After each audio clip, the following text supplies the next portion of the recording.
कोल्हापूर आणि डॉक्टर बाबासाहेब आंबेडकर यांचं नातं इतिहासाच्या पानात नाही तर कोल्हापूरच्या मातीत मुरलेलं आहे. शाहू महाराज आणि डॉक्टर बाबासाहेब आंबेडकर यांची झालेली पहिली भेट, मूक नायकाला दिलेलं राजाश्रय आणि माणगाव परिषदेतील घोषणा, तसंच कोल्हापुरातून डॉक्टर बाबासाहेबांना खासदार म्हणून होण्याचं राहिलेलं अपूर्ण स्वप्न आणि हुपरीत जपले गेलेलं त्यांच्या अमूल्य अस्तित्व, या सर्व घटनांनीच कोल्हापूर आणि डॉक्टर बाबासाहेब आंबेडकर यांचं नातं घट्ट जोडलं गेलं. आणि याच सर्व नात्यांचं उलगडा करणारं जनप्रवास लाईव्हचं डॉक्टर बाबासाहेब आंबेडकर यांच्या महापरिनिर्वाण दिनानिमित्त हे विशेष वृत्त.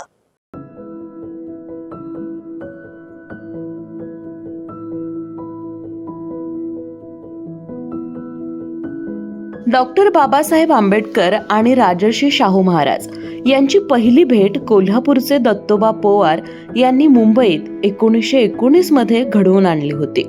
त्याच भेटीत डॉक्टर आंबेडकरांनी कोल्हापूर संस्थानला लवकरात लवकर भेट द्यावी यासाठी महाराजांनी पावले उचलायला सुरुवात केली.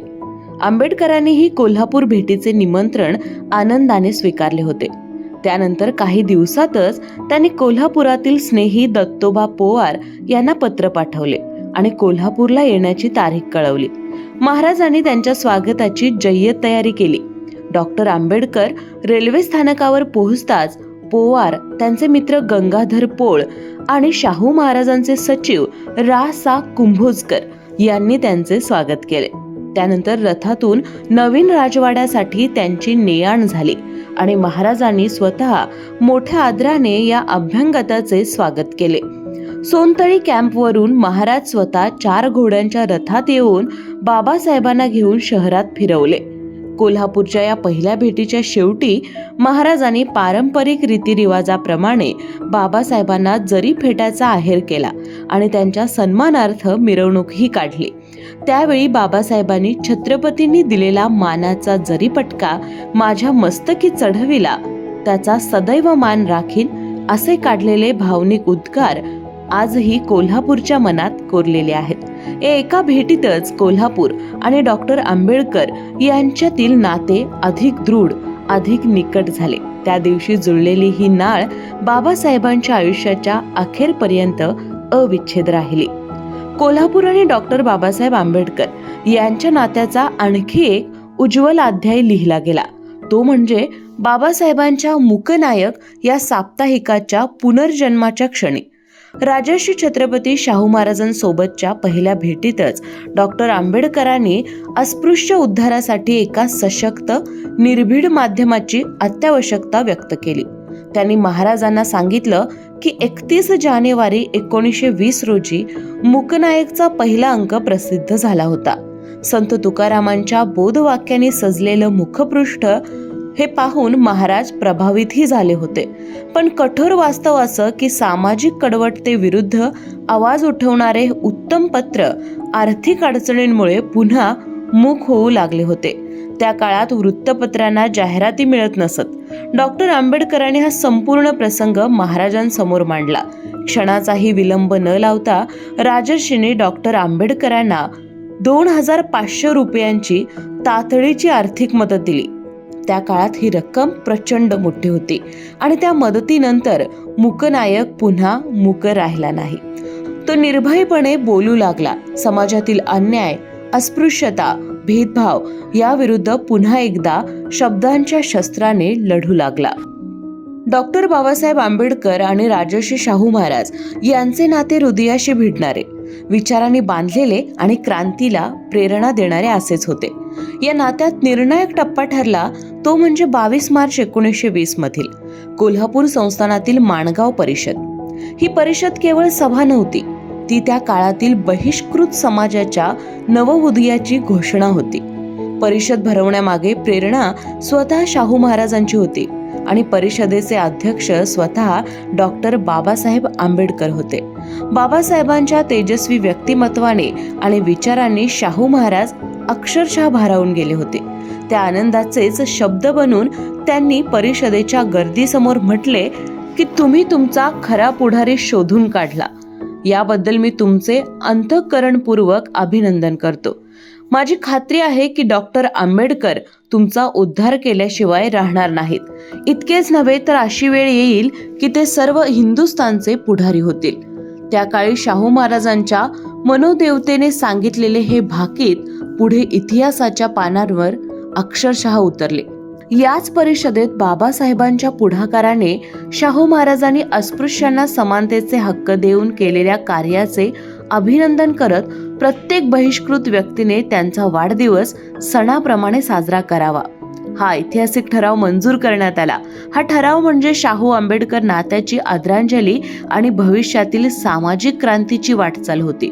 डॉक्टर बाबासाहेब आंबेडकरांना हिंदुस्थानचा नेता म्हणण्याची पहिली हिंमत, पहिली दूरदृष्टी, पहिली सार्वजनिक घोषणा ही कोल्हापुरातल्या माणगाव परिषदेतच झाली होती. कोल्हापूर आणि आंबेडकर यांचं नातं इथूनच आढळ, अभेद्य आणि ऐतिहासिक झालं. 26 जानेवारी 1935 हा कोल्हापूरच्या इतिहासातील एक अविस्मरणीय दिवस. याच दिवशी छत्रपती राजाराम महाराजांनी पन्हाळा गडावर 1.5 एकर जमीन घर बांधण्यासाठी बाबासाहेबांना देण्याच्या प्रस्तावाला मंजुरी दिली. राजर्षी शाहू महाराजांनी डॉक्टर बाबासाहेब आंबेडकरांना करवीर इलाख्यात वकिली करण्याची सनद दिली होती. त्यांच्या महान परंपरेला पुढे नेत राजाराम महाराजांनी या सनदीचं नूतनीकरण केलं आणि त्याहूनही पुढे जाऊन बाबासाहेबांना करवीर संस्थानचे प्रत्यक्ष प्रजाजन म्हणून मान्यता मिळावी असा विचार पुढे आणला.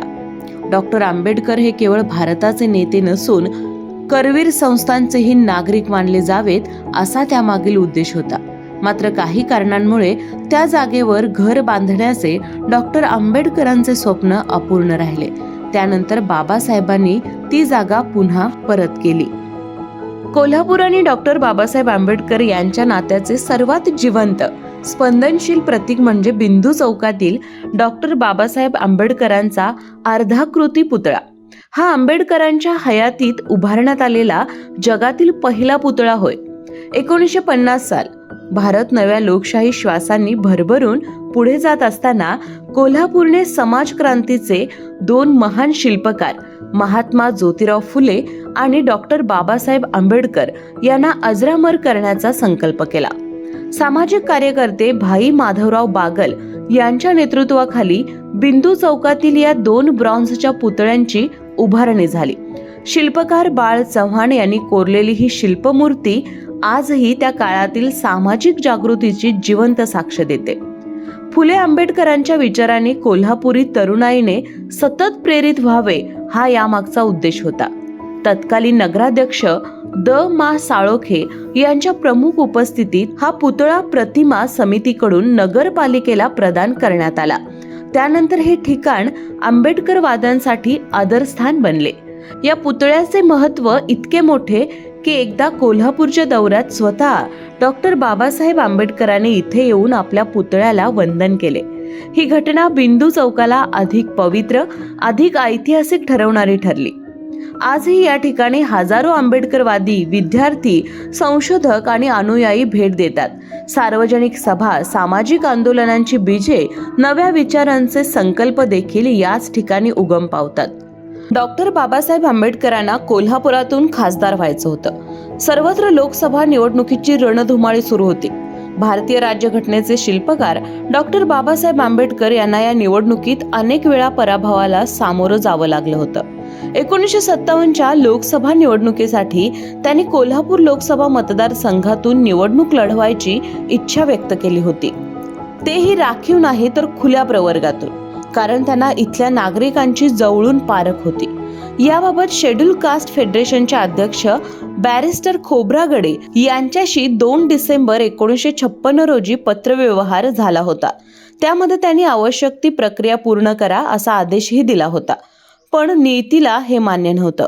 1957च्या निवडणुकीआधीच 6 डिसेंबर 1956 रोजी डॉक्टर बाबासाहेब आंबेडकर यांचा महापरिनिर्वाण झाला. अन्यायाविरुद्ध, विषमतेविरुद्ध पेटवून उठणारा धगधगता लाव्हा कायमचा शांत झाला. बाबासाहेबांना फक्त 1-2 वर्षाचं आयुष्य अजून लाभलं असतं तर कोल्हापूरकरांनी त्यांना डोळे झाकून लोकसभेचे खासदार म्हणून संसदेत पाठवले असते आणि त्यांनी या भूमीला जसा छत्रपती शाहू महाराजांसारखा दूरदृष्टी राजा लाभला तसाच दूरदृष्टीपणा दाखवत कोल्हापूरचा कायापालट करून दाखवला असता, यात काही शंका नाही. तारीख 6 डिसेंबर 1956. महामानव भारतरत्न डॉक्टर बाबासाहेब आंबेडकर यांचा महापरिनिर्वाण दिवस. अधर्म, विषमता आणि अन्यायाविरुद्ध उसळणारी ज्वाला, काळोख चिरत पुढे जाणारी कडाडणारी तोफ त्या दिवशी अचानक शांत झाली होती. क्षणभरात 9 कोटी जनतेच्या आयुष्यात एक अंधार कोसळला होता. युगानुयुगे पायात अडकलेल्या गुलामगिरीच्या साखळ्या आपल्या विचाराने तोडून टाकणारा तो करोडोंचा कैवारी निघून गेला होता. दिल्लीतून त्यांच्या निधनाची बातमी जशीच तशी वादळासारखी देशभर पसरली आणि देशाच्या प्रत्येक कोपऱ्यातून लोकांचे पाय आपोआप मुंबईकडे वळू लागले. शहर, गाव, खेडी कुठल्याही सीमा उरल्या नव्हत्या.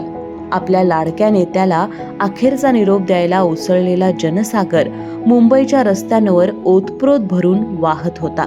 परंतु या महासागराने एक शांत पण महत्वाची घटना घडत होती. एक अशी घटना जी इतिहासाच्या पानात यायची होती पण आलीच नाही.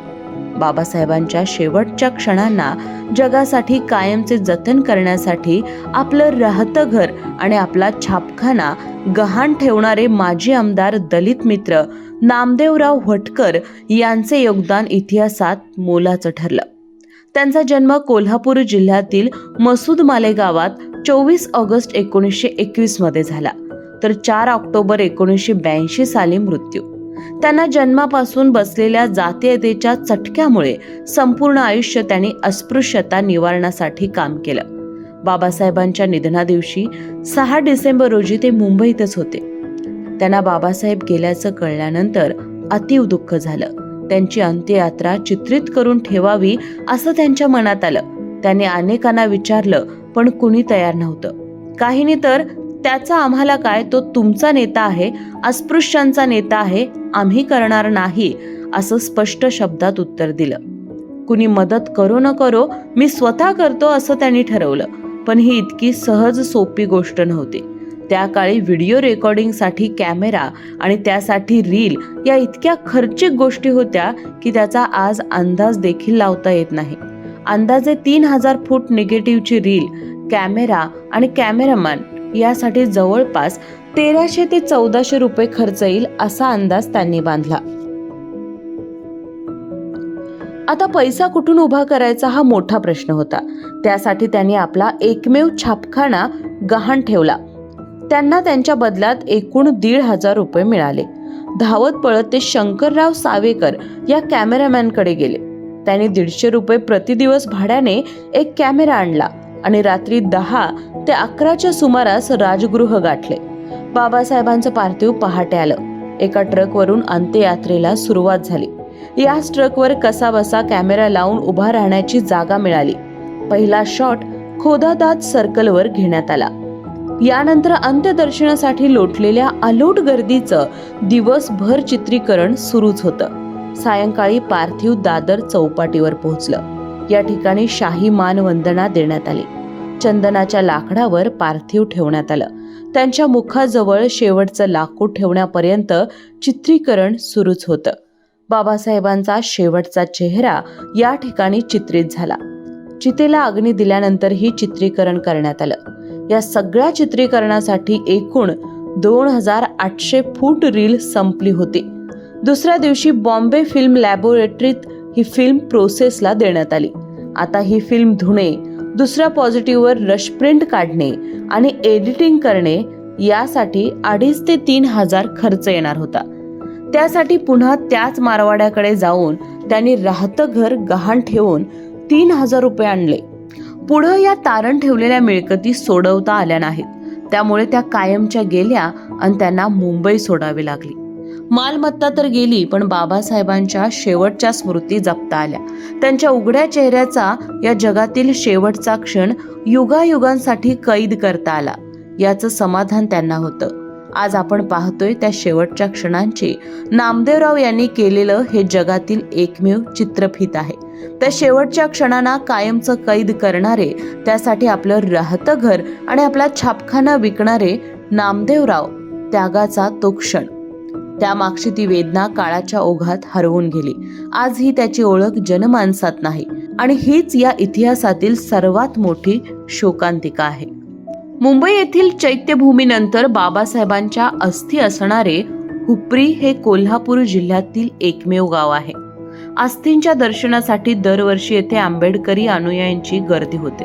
6 डिसेंबर 1956ला डॉक्टर बाबासाहेब आंबेडकर यांच्या महापरिनिर्वाण प्रसंगी त्यांचे अंतिम दर्शन घेण्यासाठी भास्कर शिंगे, रामू भाटे, मारुती कंगणे, रतन कांबळे यांच्यासह काही कार्यकर्ते मुंबईला गेले होते.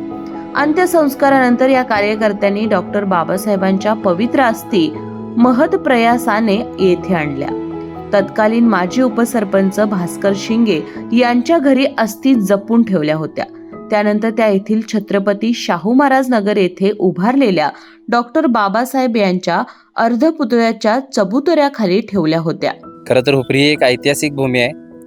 विश्वरत्न महामानव डॉक्टर बाबासाहेब आंबेडकरांचं 6 डिसेंबर 1956 रोजी मुंबई येथे ज्यावेळी अंत्यविधी झाला, अंत्यसंस्कार झाले, त्यानंतर आमच्या हुपरी येथील बाबासाहेबांचे सहकारी आणि बाबासाहेबांवर नितांत प्रेम करणारे आदरणीय भास्कर शिंगे साहेब व त्यांचे सहकारी होते रामू भाटे साहेब, आदरणीय मारुती कंगणे साहेब, आदरणीय रतन कांबळे साहेब व अन्य सहकारी हे मुंबईला गेले आणि बाबासाहेबांच्यावर अंत्यसंस्कार झाल्यानंतर अतिशय धाडसाने त्यांनी बाबासाहेबांच्या पवित्र अस्थी हुपरी येथे आणल्या आणि त्या जवळजवळ 22 वर्षे शिंगे कुटुंबियांच्या घरीच होत्या. त्यानंतर 1978 साली हुपरीमध्ये सर्वप्रथम बाबासाहेबांचा अर्धपुतळा स्थापन करण्यात आला आणि त्या ठिकाणी त्या अस्थी ठेवण्यात आल्या. त्यानंतर सन 2004च्या आसपास हुपरीमध्ये डॉक्टर बाबासाहेब आंबेडकरांचा पूर्णाकृती पुतळा स्थापन झाला आणि हुपरीमध्येच चैत्यभूमीची प्रतिकृती स्थापन करण्यात आली आणि या ठिकाणी या पवित्र अस्थी ठेवण्यात आलेल्या आहेत. आज मला सांगायला अभिमान वाटतो की बाबासाहेबांच्या पवित्र अस्थी आमच्या गावी आहेत, आमच्या हुपरीमध्ये आहेत आणि हुपरीमध्ये 3 वर्षांपूर्वी पूर्णाकृती पुतळा प्रांगणातच मुंबईतील चैत्यभूमीच्या धर्तीवर मिनी चैत्यभूमी उभारून तेथे सध्या या अस्थींचे पावित्र्य जपले आहे. महापरिनिर्वाण दिनी दरवर्षी या अस्थी नागरिकांच्या दर्शनासाठी खुल्या केल्या जातात. अस्थींच्या दर्शनासाठी जिल्ह्यासह सांगली, कर्नाटकातून आंबेडकरी अनुयायी येथे जातात. शाहू आंबेडकरांच्या विचारांची ज्योत कोल्हापूरच्या मातीत आजही तेवते आहे. हुपरीतल्या मिनी चैत्यभूमीपासून ते बिंदू चौकातल्या पुतळ्यापर्यंत, माणगावच्या घोषणेपासून ते पन्हाळ्यावर राजाराम महाराजांनी दिलेल्या जागेपर्यंत या सर्व क्षणांनी कोल्हापूरमध्ये इतिहासच नाही तर कोल्हापूरकरांच्या हृदयात ही गोष्ट लिहिली गेली. कोल्हापूरने बाबासाहेबांना आवाज दिला, मंच दिला, साथ दिली आणि नेतृत्वही दिली आणि म्हणूनच कोल्हापूर आणि बाबासाहेब यांचं नातं इतिहासातच नव्हे तर प्रत्येक कोल्हापूरकरांच्या हृदयात लिहिलं गेलं आहे. कॅमेरामॅन आकाश कांबळे सोबत मी अमृता पवार, जनप्रवास लाईव्ह, कोल्हापूर.